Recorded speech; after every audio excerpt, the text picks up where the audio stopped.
Assalamu alaikum dear students of class 10th, 11th and 12th. Dear students, today we will read the grammatic portion of your English series.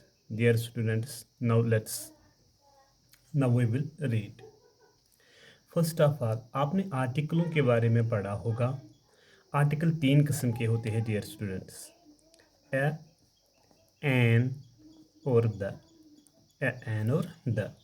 Dear students, ये जो ए और N है इसको indefinite category में रखा गया है. Indefinite category रखा गया है और जो द आर्टिकल है इसे डेफिनिट कैटेगरी में रखा गया है. डियर स्टूडेंट्स, आपको पता है जो आर्टिकल होता है वो एक नाउन या प्रोनाउन नाउन या प्रोनाउन का क्या करता है. ये डिनोट करता है एक नाउन को. नाउन आम है या ख़ास है. आर्टिकल्स एक नाउन की हमें अपीयरेंस बताता है. मैं आपको बताऊंगा डियर स्टूडेंट्स, अगर मैं लिखूंगा he is a boy, he is a boy, यहाँ पे ए जो है ये आर्टिकल है, वो एक लड़का है. अगर मैं ये लिखूंगा he is the boy who is my friend. अगर मैं यहाँ पे ये लिखूंगा he is the boy who is my friend, ये वो मेरा लड़का है जो मेरा दोस्त है. यहाँ पे द आर्टिकल है और यहाँ पे इसका मतलब ये है कि यही वो लड़का है जो मेरा दोस्त है, बाकी मेरा कोई दोस्त नहीं. This means a particular boy. Particular boy, यहाँ पे पर्टिकुलर बॉय बिल्कुल भी नहीं है, यहाँ पे कॉमन बॉय है. क्या है? Common boy. Dear students, my dear students, यहाँ पे हम ये करते हैं, ये डिनोट करता है whether a noun or pronoun is particular or not. Dear students, चलो माय डियर स्टूडेंट्स, हम ये करेंगे, अगर हम किसी पर्टिकुलर बुक या पर्टिकुलर चीज़ का क्या करेंगे या इसका जिक्र करेंगे तो उस पर आर्टिकल आता है द. मैं लिखूंगा ये this is the book. This is the book which I like most. Which I like most, ये वो किताब है जो मुझे सबसे ज़्यादा पसंद है. ये द जो है द बुक यही वो किताब है जो मुझे सबसे ज़्यादा पसंद है. विच हमें पता है क्या ये रिलेटिव क्लास में आता है. मैं आपको रिलेटिव क्लास भी पढ़ाऊंगा माय डियर स्टूडेंट्स. अगर हम पर्टिकुलराइज करेंगे किसी नाउन को, वहाँ पे हमें आर्टिकल ज़रूरी द आता है. द के बगैर कुछ नहीं आता है डियर स्टूडेंट्स. अगर मैं किसी चीज़ को पर्टिकुलराइज ना करूँगा, वहाँ पे सिंपली आर्टिकल जो आता है वो आता है ए. मैं लिखूँगा this is a book. This is a book, ये एक किताब है. यहाँ पे भी एक आर्टिकल है ए, मगर पर्टिकुलराइज हमने बुक नहीं किया डियर स्टूडेंट्स. अच्छा, इसमें 3 लेक्चर होंगे my dear students. First of all we will revise this lecture. चलो, अब हम क्या करेंगे, अब हम पढ़ेंगे ए कहाँ पे आता है, ए कहाँ पे इस्तेमाल होता है. Dear students, now let us read. अच्छा, हमें पता है इंग्लिश में जो वर्ड, इंग्लिश अल्फ़ाबेट्स कितने हैं? 26. शाबाश. 26 को निकाल के हम 5 निकालेंगे, वो कितने वावेल्स हम निकालेंगे बाहर, तो रह गए 21. 21, ये 21 जो है ये कॉन्सोनेंट्स है. यहाँ पे ध्यान दीजिएगा डियर, ये कॉन्सोनेंट्स है. जो हमें आर्टिकल ए है ये बिफोर कॉन्सोनेंट्स लगता है. Before consonants. अच्छा, तो आगे एक बात, ये हमें बिफोर कॉन्सोनेंट्स लगता है. और दूसरी बात, ये कहाँ पे लगता है? दूसरी बात ये है before consonant sound. Before consonant sound, ये जो कॉन्सोनेंट साउंड होती है उसके पहले वावेल होता है. First alphabet of the word is vowel, but we are pronouncing consonant sound. Now we will read. अच्छा, ये पढ़ेंगे है बिफोर कॉन्सोनेंट्स. मिसाल मैं लिखूंगा ए बॉय, ए मैंगो. ये सहा बहुत आसान है पर समझना है. A tree. My dear students, B जो है ये कॉन्सोनेंट है, इसीलिए ए आ गया, ए आ गया. एम जो है कॉन्सोनेंट है और टी जो है कॉन्सोनेंट है. Before consonants we are producing article a. Dear students, अच्छा, अब क्या है?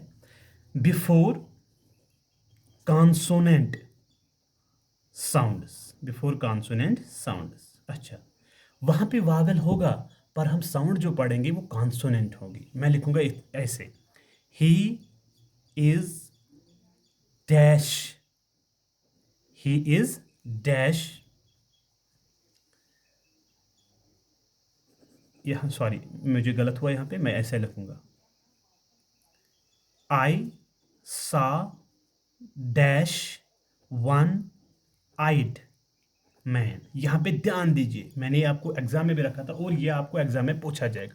यहाँ पे ध्यान दीजिए, मैंने बोला बिफोर कॉन्सोनेंट साउंड्स, यहाँ पे ध्यान दीजिए, आई सा वन आइड मैन, ये वन यहाँ पे लिखा है। अगर हम प्रोनाउंस करेंगे वन की, वो आएगा WON, वन। तो ओ आता है किसी W से, ये W कॉन्सोनेंट है या वावेल, ये से है कॉन्सोनेंट। क्या है? कॉन्सोनेंट। इसीलिए ऐसा एन नहीं आएगा। आप बुक भी देख लीजिए और पेपर्स भी देख लीजिए, ये आपको एग्जाम में पूछा जाएगा। यही है before consonant sound, before consonant sound dear students. क्यों है बिफोर कॉन्सोनेंट साउंड पे ये? क्योंकि ओ जो है ये हम W से पढ़ते हैं, WON, वन, ONE नहीं होता है। दूसरी मैं बताऊंगा। अच्छा, बिफोर कॉन्सोनेंट साउंड की और एक एग्जांपल बताऊंगा। मैं लिखूंगा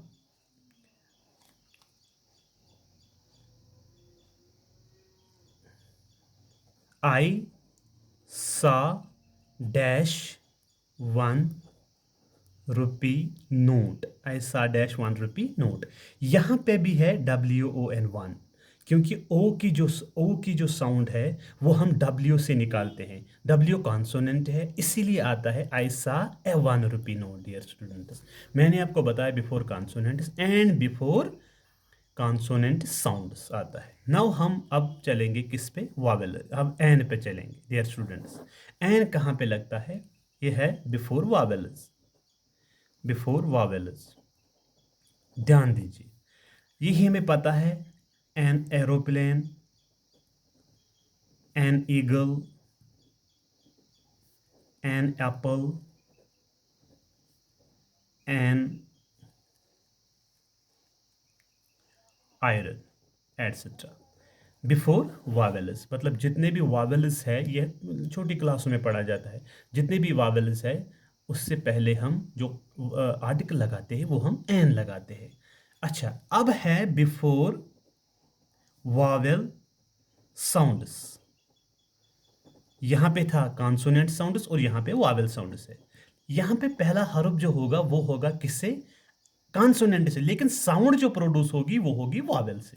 नाउ डियर स्टूडेंट्स, मैं ऐसे लिखूंगा, एग्जाम्पल में दूंगा ऐसे, ही is dash European boy, he is dash European boy.